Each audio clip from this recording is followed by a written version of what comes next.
Hello and welcome to Audiobook Connection, behind the scenes with the creative teams.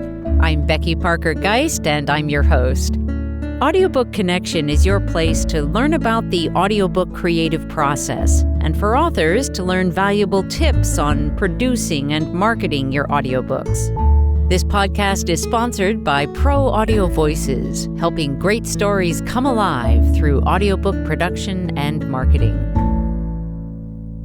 Hey everyone, thank you so much for joining me today. In today's episode, I want to talk about adding a bonus author interview at the end of your audiobook. So first of all, let's talk about why we would want to do that.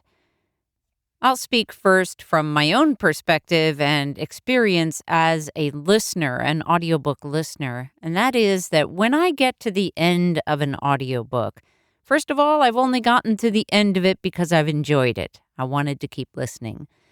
And generally, I want to learn more about the author. I don't want the experience to end because what I have found is that it can be sometimes challenging to find the next exciting or perfect audiobook to listen to. So a part of me wants to linger in this world as long as I can.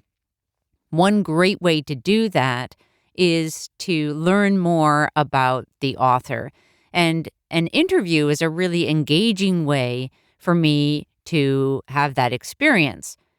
So as a listener, I find it really enjoyable to get that kind of behind-the-scenes listen that will help me to learn more about the author, get to know them better, maybe learn a little bit more about some of their other work, and that enriches the entire experience of the audiobook for me when I learn a little bit more about that behind the scenes, who wrote it, right?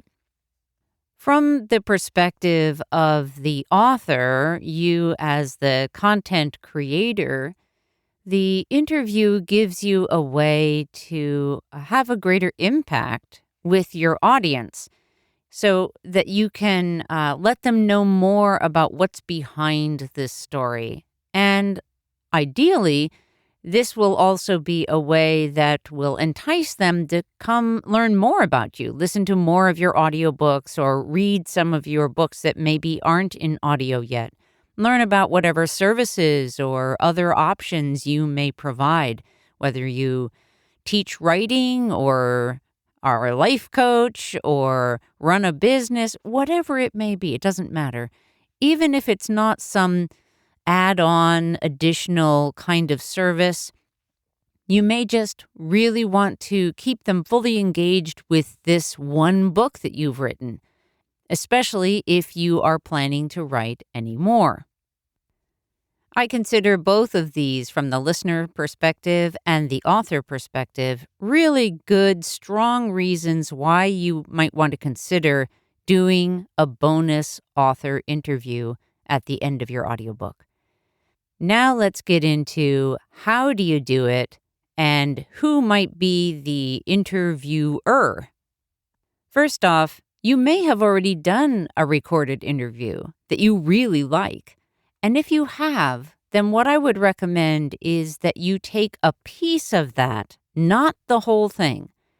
You'll want to look for a good stopping place within it, but leave more interview yet to be enjoyed. In that case, what you can do is have your narrator say something along the lines of, for the rest of the interview, visit and send them to the place where you'd like them to listen to the rest of the interview. That could be your website, ideally. That could be your YouTube channel, a podcast. So you'll want to think about where to cut it off and where you're going to direct them at the end, and then have that narrative done.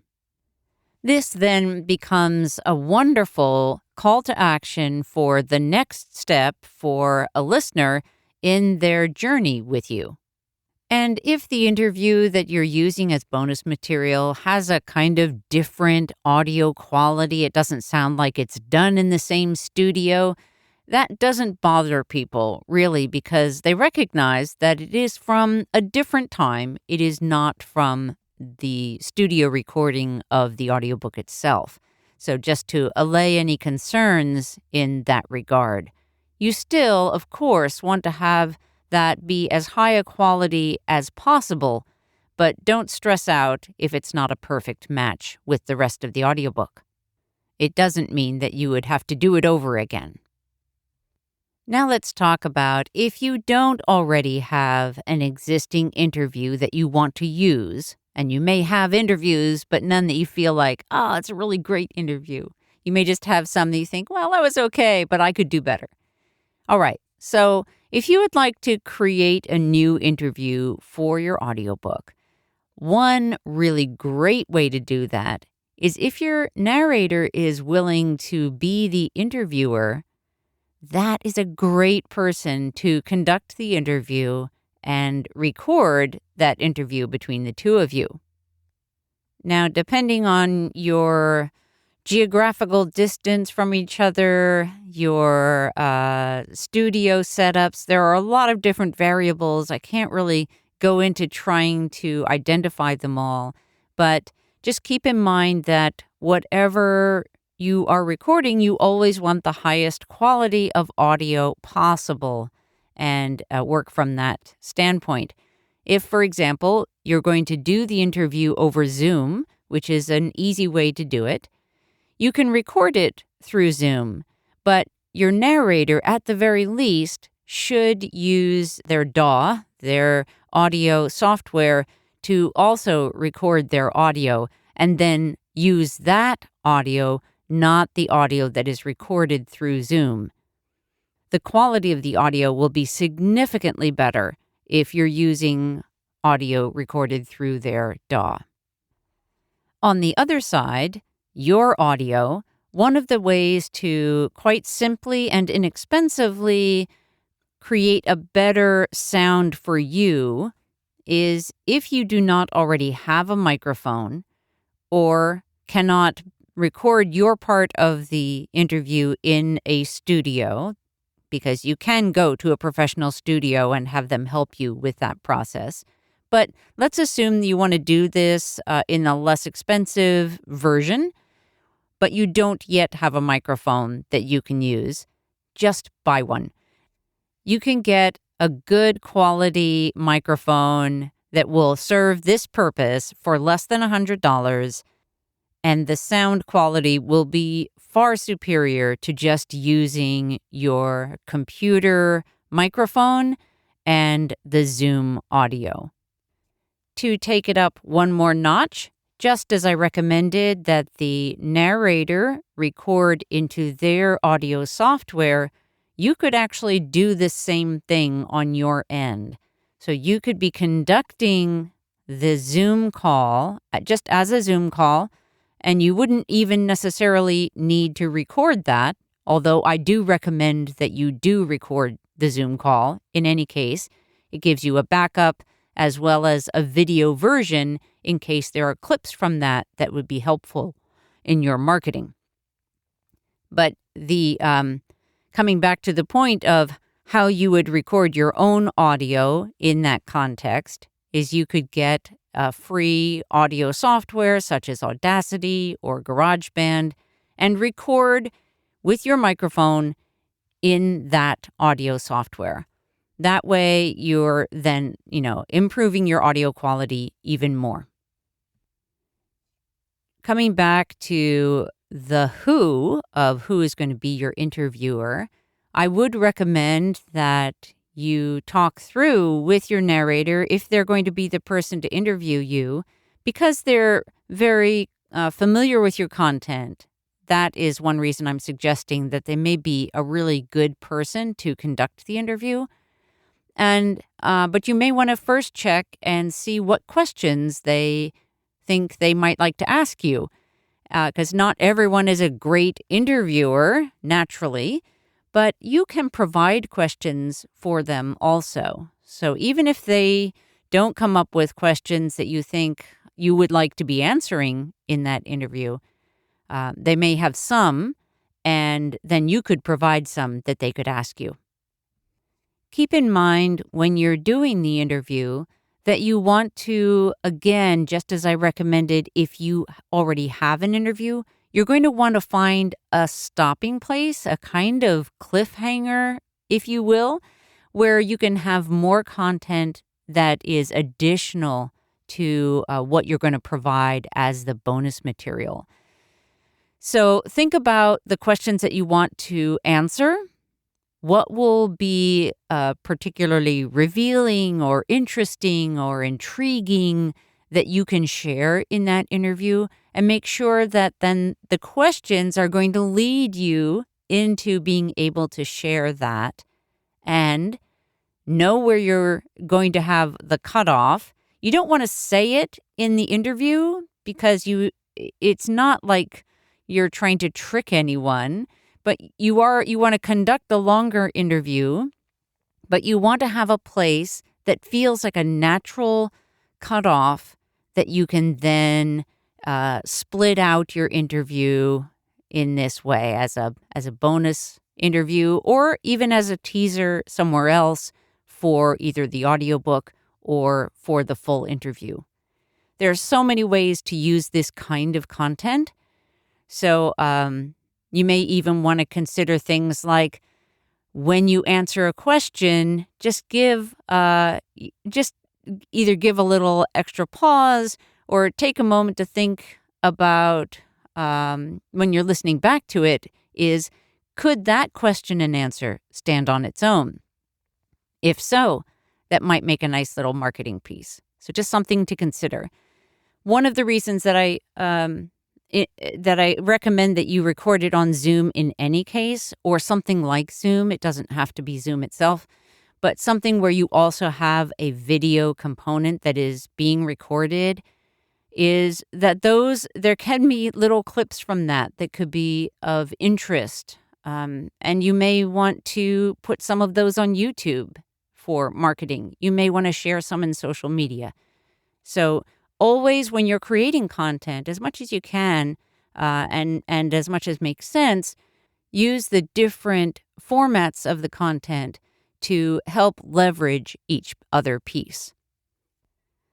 If your narrator doesn't feel comfortable with that, or you would just rather take a different path as an interviewer, you could ask someone. It could be a friend, it could be another author, it could be anyone really who is either just wants to help you out, or it could be somebody who is maybe a little more influential, someone who has a following but is also very interested in your content.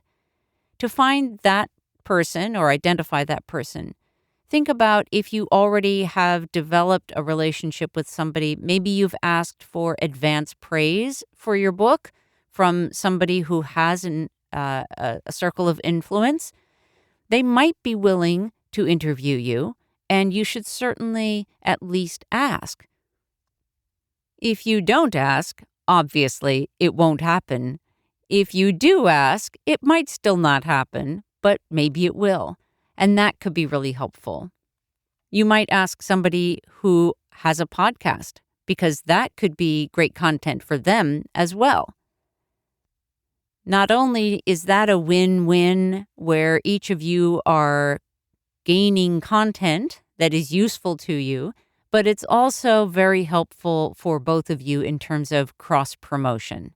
Because in your bonus episode, or in your bonus track for your audiobook, you're going to want to identify who the interviewer was, and if it was part of a podcast, for example, you're going to want to let them know that in the audiobook, which will encourage them to then go and check out that podcast. So that's great for the interviewer. If you're going to have a family or friend or someone like that, then I just want to make sure that you're really thinking about your audio quality. Again, you would want to have a microphone for yourself and try to have one for your interviewer as well. Since if you're doing it in a context where neither you nor your interviewer are really fully engaged in the audio recording world, then you may want to get some outside help just to make sure that your setup is going to be workable and that you're going to get the best quality audio you can.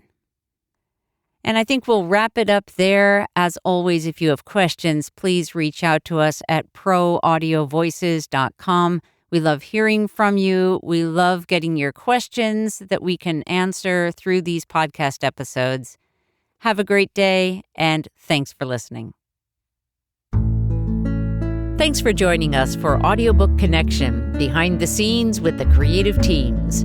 Please take a moment to subscribe at audiobookconnection.com.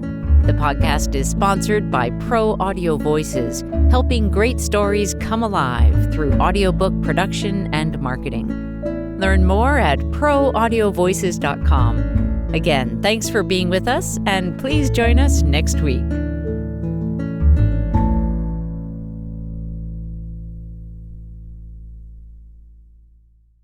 This podcast is a part of the C-Suite Radio Network. For more top business podcasts, visit c-suiteradio.com.